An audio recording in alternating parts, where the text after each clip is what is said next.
How can we ever build trust? My husband has committed adultery twice. Each time it was with a coworker, and all of the interaction happened at the workplace. There was no contact outside of work. Both began with normal workplace conversations and then flirting. He has changed jobs shortly after they ended. Both times, the first was 12 years ago and developed into a sexual interaction while at work, but no intercourse. It lasted about a month. The most recent ended about 4 months ago. It did not go past hugging and verbal flirting and lasted about 6 months. He ended it when he realized it was starting to develop further. He just confessed all of this to me about a month ago when he was transferred to a new office. He does have a long history of pornography use, which I knew of. I did not know about these affairs until recently. How can we ever build trust when there will always be women at any job he moves to and he never has affairs outside of work? Having access to his phone, email, etc. is not helpful because he does not contact women outside of the office.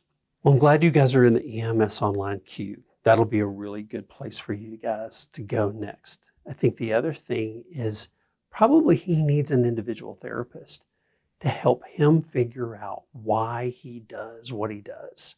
Why does he use pornography?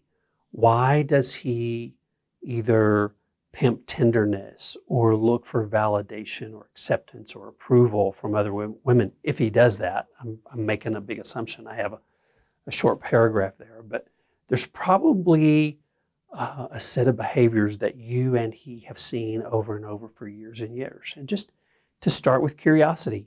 And why does he do that? Without shame, without blame, without judgment, because those will get in the way of the work.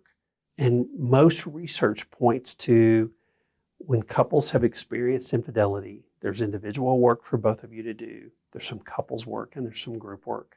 And even secular research says that there's a spiritual component to recovery. That's what I would recommend, especially if it's not happening outside of the office. You can look at text messages, and honestly, I'm not a big fan of the checking behaviors that most betrayed spouses do. I want people talking, and I know talking is one of the most dangerous things that we do, but I want people to learn how to talk about hard and difficult things. And there's no better place than to start right here, right now, in the midst of this. And for him to go get some individual therapy and for you guys to do EMS Online together could be really, really helpful.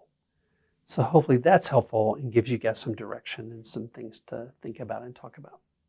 So thanks so much.